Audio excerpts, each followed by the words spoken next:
Welcome to today's Explainer. Today, we're diving into something really profound. We're exploring a concept that acts as a bridge, a connection between deep spiritual philosophy and everyday mental toughness. We're talking about the concept of tawakkul.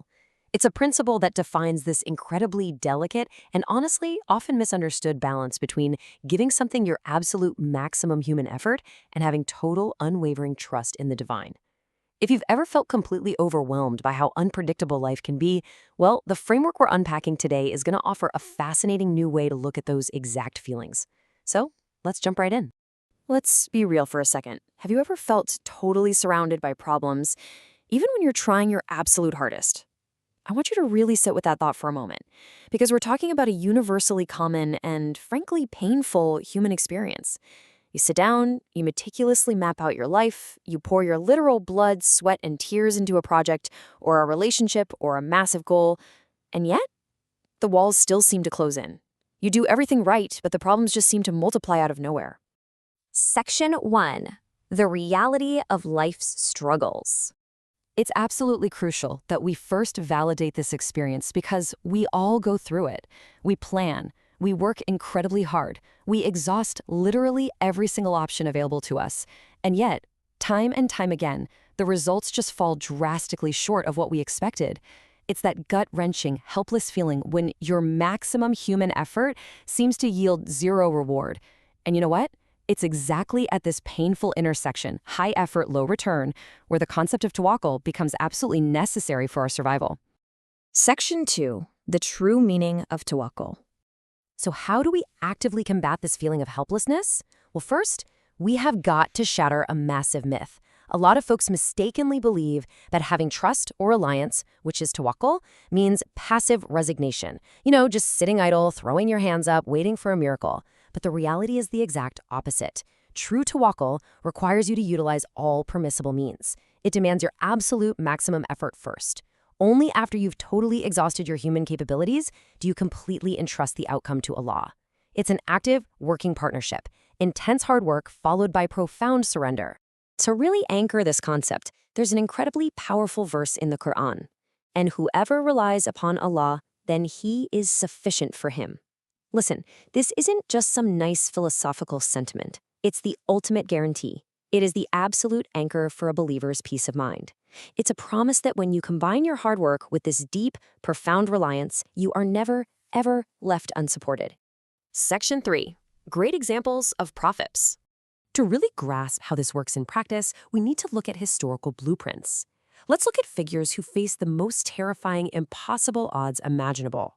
First up, consider the story of Ibrahim. Talk about high stakes. He faced literal destruction, being thrown into a raging, massive fire. In that terrifying moment, having done absolutely all he could, his reliance on Allah was total. He didn't panic, he trusted. This is tawakkul at its absolute peak. It shows us what trust looks like not when things are easy, but when destruction feels 100% inevitable. Next, think about Musa. Try to imagine the sheer, heart-pounding terror of this scenario.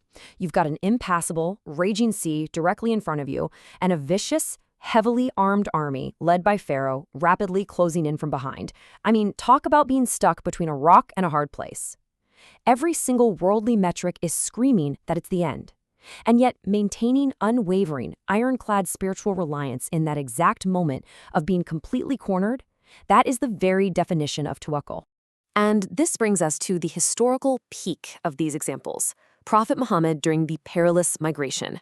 He was hiding in the incredibly tight, dark confines of the cave of Thor with Abu Bakr. And outside, deadly enemies were literally pacing around, actively searching to kill them. I think for anyone else, the human instinct would be absolute, blinding panic. But just listen to his response in that moment. Do not grieve. Indeed, Allah is with us. Wow. Those words offer such deep, profound comfort. You see, this level of true reliance completely eradicates normal human fear and grief. It completely frees you from the anxiety of what other people can do to you because your ultimate trust is placed so far above them. Section 4. Outcomes and our reaction.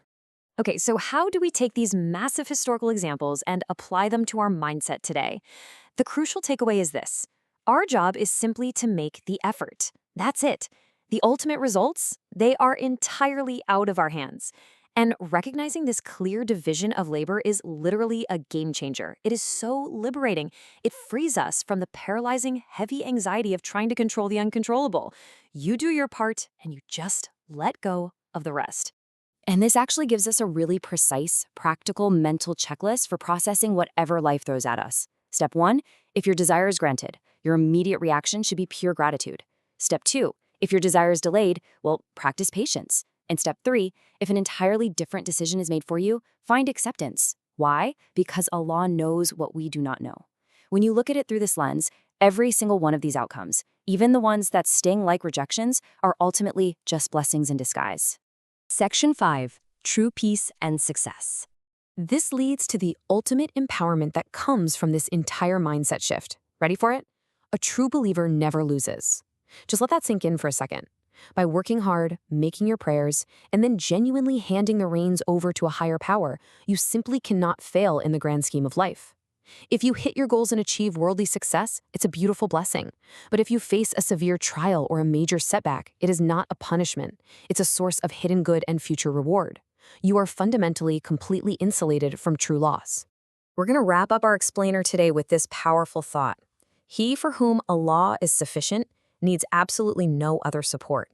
Think about the massive relief and the unbreakable strength embedded in that single idea. So I'll leave you with this. After you've done all your planning, after you've exhausted all your hard work and late nights, have you truly let go? Have you entrusted everything to Him? It's a profound way to find real peace amidst the absolute chaos of life. Thank you so much for joining me to unpack this today.